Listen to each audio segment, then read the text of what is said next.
25 years of training went into that little, look, it's a one-finger move. We're going to start, I'm going to show you this move as the half zombie thing, just so you can get a feel for how this technique works. And then we're going to make it more realistic. The advantage to the lock you just saw is it has dozens of applications, from the simple, somebody's just grabbing onto your hand and trying to drag you somewhere, to the violent, somebody's trying to hit you in the head or choke you.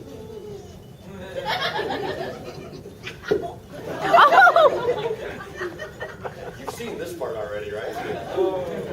To the exceedingly violent, where someone's actually trying to shoot you with a handgun or stab you with a knife, because the technique works. In fact, did anybody see the Brandon Lee movie, The Crow? Yeah. Remember the guy that had all the blades? Yeah. And Brandon Lee did a disarm and boom, knife went flying. You really want to volunteer for this again? Bring the knife. Okay. In the movie, guy stuck the knife out and you saw boom, boom. And it's a pretty standard thing. You see it in a lot of Chinese martial arts movies where it looks like they're just clapping their hands together, their blade goes flying, and then they do the Mortal Kombat move. Boom. But what nerd. Somebody else beat me to that. But that same principle. When the knife's coming in, you're going here. This knuckle's striking right there. This one's hitting the back of the wrist. So the knife goes here. Ideally, you don't want them to throw it. That's kind of a big reason why you duck your head. That and the fact if they're stronger than you and it keeps going, it doesn't stab you in the face. But you're going right here. The move's the same. And as soon as you start to collapse their center, you have a disarm. I like this part. This is called bargaining position. Now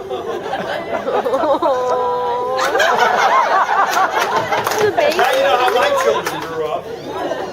And while you're laughing, my son is now 23 years old. Guess what he's doing tomorrow while I'm here having fun with you guys?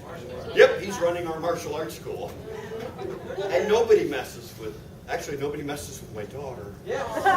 My daughter's first year, I'm going to show you this move, but as long as we're talking about this move, we teach in area schools. We do introductory self-defense courses for high schools, middle schools, elementaries, Girl Scout groups, and all kinds of goofy stuff.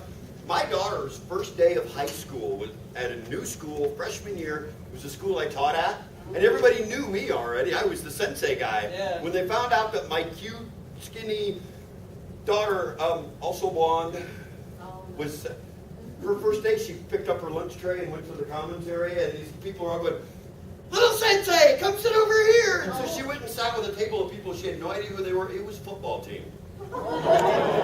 She sat down, and the boy sitting next to her said, "So, I know your dad." She said, "Me too." My daughter, tremendous grasp for the offense. Did I mention she was blonde? The boy says, "I know what you guys train in." She's like, "Well, good. He's been teaching here for 6 years. You should know it." I told you. He goes, "No, I train too. I've been training for 4 years in Aikido." It's like, "Really? Cool. Show me something." Just holds out her hand. She's trying to be polite and make friends. And so this kid's going, trying to make that move work. Because it looks really easy, doesn't it? It's not. But you'll find that out. And so she's not going anywhere. And she's eating. And she's going, "You're not doing that quite right." And he's like, "What?" She goes, No. And he's like, "Fine. Show me." Looking around at all of his friends, and my daughter is not thinking.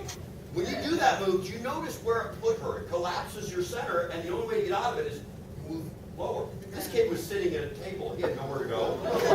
So she grabbed onto his wrist and went, BAM!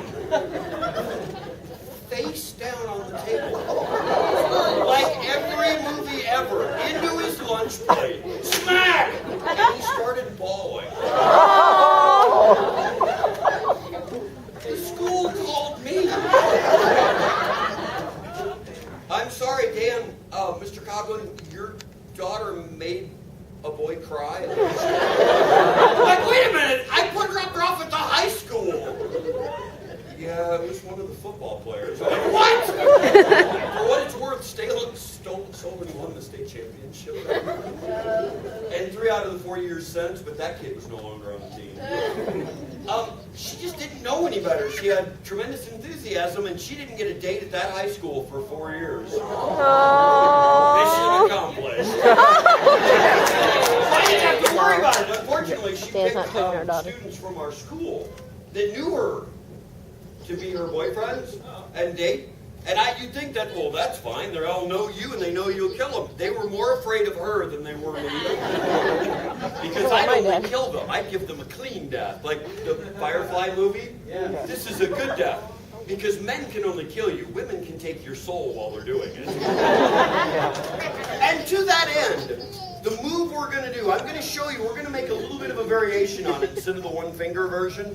Because I'll admit that's showing off. The reason why I do it is because, well, see how many people are in the room? If this was a basic martial arts class, there would be 3 people. Because that's how we started doing conventions. And when I realized I have a big mouth, and if I can abuse people and make fun of them, more people show up. So we show off with that move. I'm going to show you, we're going to do this a little bit more practical. And then just to make my point, I'm going to ask for some big